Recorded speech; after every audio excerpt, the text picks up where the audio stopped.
Friday night, first semi-final, Melbourne and Carlton at a sold-out MCG.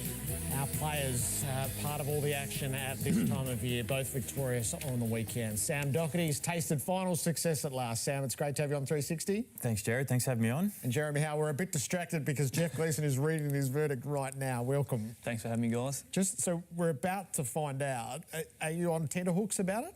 Oh, absolutely. I think it's been the number one topic for obviously clearly a few days now, and even just listening to that, it's kind of sitting on the edge of your chair waiting to see which way it's going to go. It was quite tense, wasn't it? Are we allowed to listen to it? I doubt we are. He might swear. We can't have swearing on. No, I'm sure we're not allowed to broadcast. But we're just about to get to getting to it. When we come back from the ad break, it was just about to get to the juicy bits, and the part we heard was that they found that the attempt to smother by Maynard was not unreasonable. Yeah. That was one component of the first two parts of, was it a rough conduct charge and should he be found guilty? Yeah, it's really difficult, and I suppose even happening on a Thursday and the tribunals on a Tuesday, the amount of noise and traction that it's received from the greater public and everyone that's talking about it's a really challenging one. And like first and foremost, like Angus and his family has been at the forefront of the thoughts of us as well, because regardless of who you play for, you hate seeing players go down like that.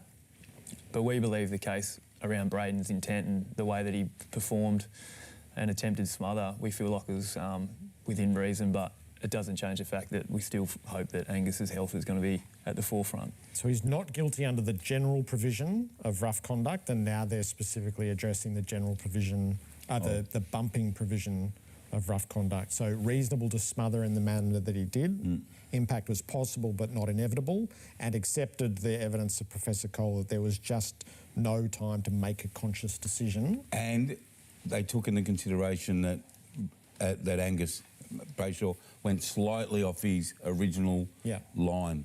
So that's only the first half. They're onto the second part of rough conduct now. So he's halfway clear. Or halfway dead. Depends how you look at it. Do you think, you're going to support the Maynard situation. You're going to support him. I accept that, all right?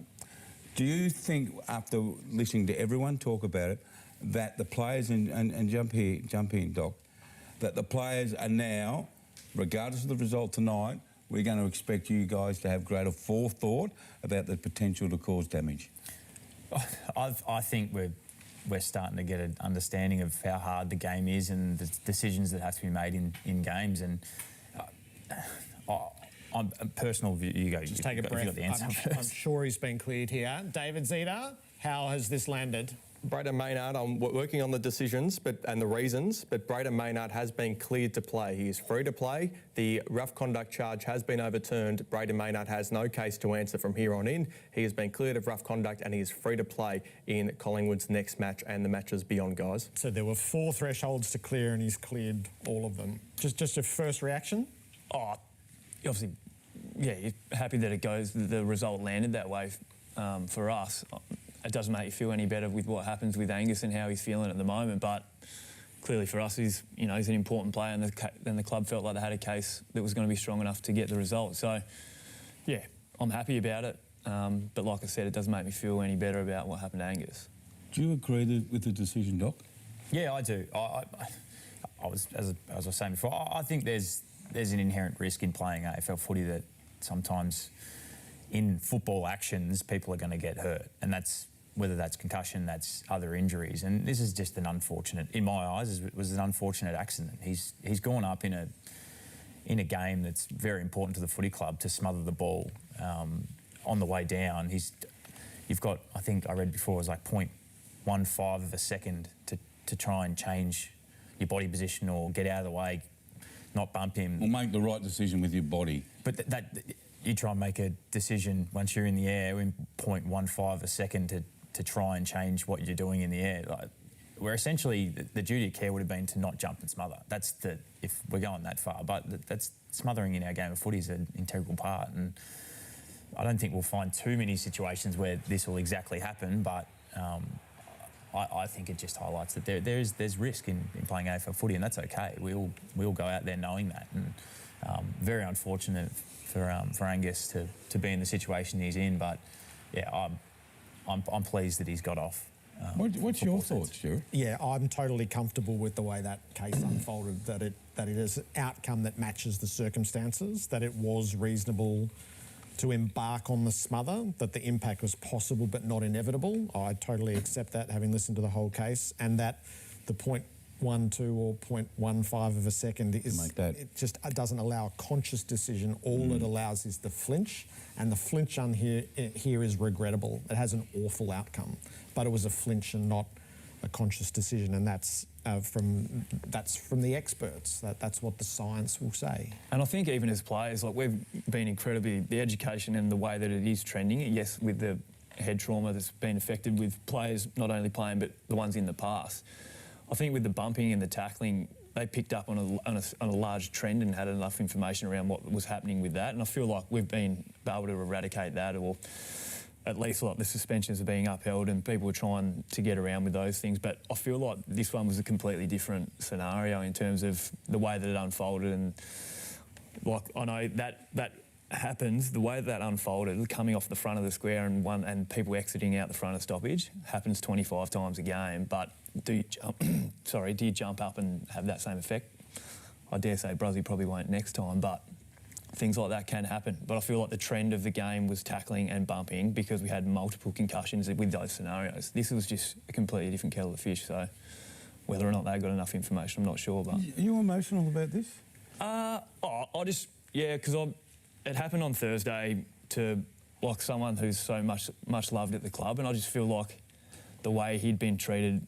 Do you reckon he's been victimised? Well, he's been treated like he's a villain in the whole scenario, and he's like he plays in an aggressive manner, but he's the most caring human that you'll ever get. So the way that it kind of unfolded from Thursday to Tuesday is a hell of a long time for him to be able to process it, and there's a lot of noise around it. So it would have been great if it happened on Friday night. I know that probably can't happen, but it's been a long 5 days, and I'm just really glad about the result because I feel like he can actually get a night's sleep and take a breath.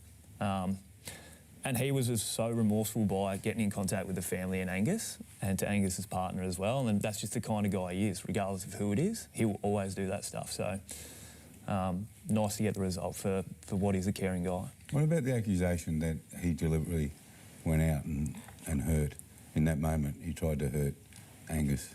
How does that sit with you?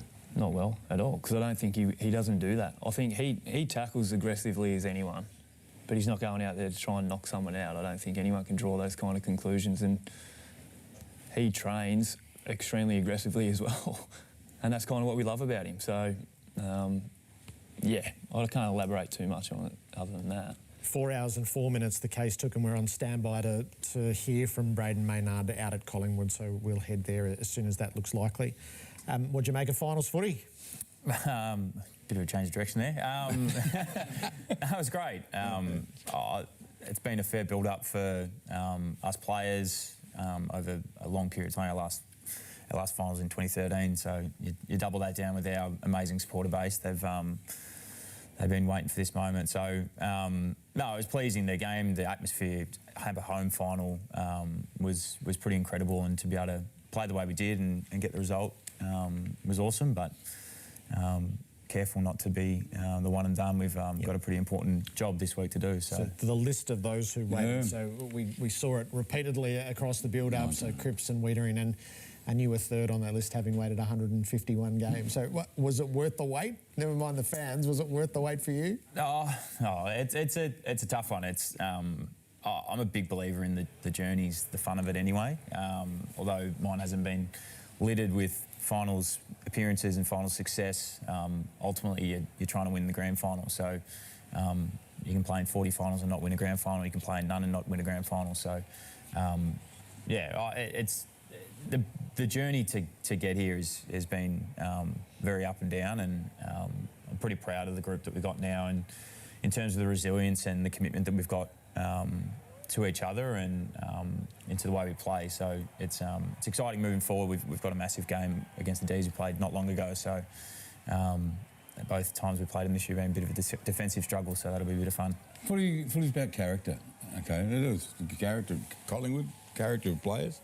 If there's one word to describe what you've experienced, you and your group this year, what would it be? I've got a word. I don't want to say it to you, but what's the word that you think describes your group from expectations high early, fell in the black hole, climbed out of it, won you whatever you won in a row, I can't even remember, 90,000 at the G, cheering, noise. How would you, the one word to describe what this group is?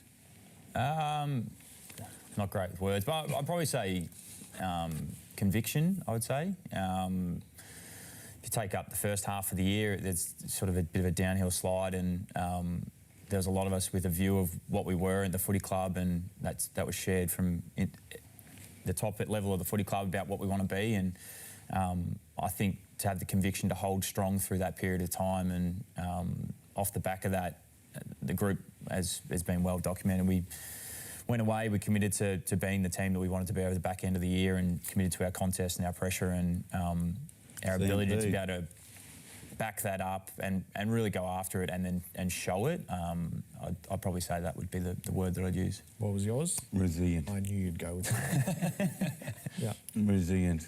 Persistence. Persistence and resilience. That's what you get through. That's what the coach talks about, doesn't he? Those words. Conviction's a strong word too. Yeah, Great word. The resilience to hold strong is very similar. To be able to hold to what we want it to be, and commit to being that as a footy club, and then 46 guys on one list go in the same direction has been pretty powerful. Was the footy quicker or harder? I mean, you played in some great games last year, like the last two of Melbourne and Collingwood were preliminary final intensity anyway. Was it what you expected? Did you dare and go, God, that was quick, or was it any way different than what you thought it was going to be? Oh, the occasion's obviously a bit different, but I think there's a few clubs get a bit of an insight into what these games are about anyway, without playing in them. Like the game that we played against these boys at the back end of last year was nuts. That was essentially an elimination final for us, and 90-odd thousand at the G that we lost in the last 30 seconds. It's about as heartbreaking as you can get, and some of the bigger Melbourne clubs play in these massive games with the huge spotlight on win, lose or draw.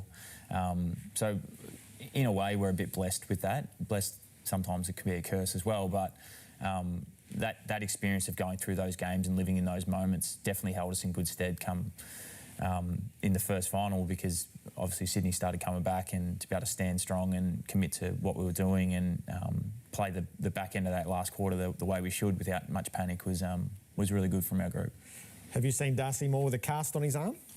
I was actually driving in, and I haven't seen it at all. So, but yeah, from all reports, he's going to be fine for the preliminary final. But You don't know, do you? Did you know he had an injury? no, I didn't know. That's what I'm saying. I was like, I didn't understand that he had anything wrong with him. He wasn't in a meeting this afternoon, so he's obviously getting attended to. But no, I was reassured that he'll be okay for the prelim final. Did you have to ring someone, seriously? Because you're coming on here. I was notified on the way here that he potentially, you'd asked me about his injury. And I was like, what's wrong with him? Your finger on the button? Yeah, But so- what about when he didn't turn up for the defensive meeting or the overall team meeting, or? Yeah, he wasn't in the team meeting in the afternoon, or our backline meeting in the afternoon. You didn't say to Geordie to go, hey, Geordie, have you seen the captain? He obviously just wasn't missed. So, but no, yeah, like I said, he's been told that he'd be fine for the final, and You play with a broken arm, does he? with any luck, number 35's running around as well.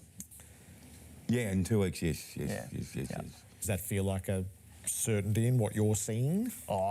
Yeah, he certainly hasn't left any stone unturned, and that's kind of the way that he's built, the way that he is, prepares as good as anyone, and yeah, he's putting a mountain of work in so far, and he's certainly pulling the reins back on him because he wants to do more and more. It doesn't look like he's got a lot of bone bruising there, has he? Well, he looked pretty quick yesterday when he was running next to Pendles, but I'm not sure if he requested that. But no, look, he's doing everything that's required, and we'll happily welcome him back. Great to have you both at the desk as breaking news was unfolding. Good luck on Friday night. Thank you. Enjoy the week off. Thank you very much. Braden May.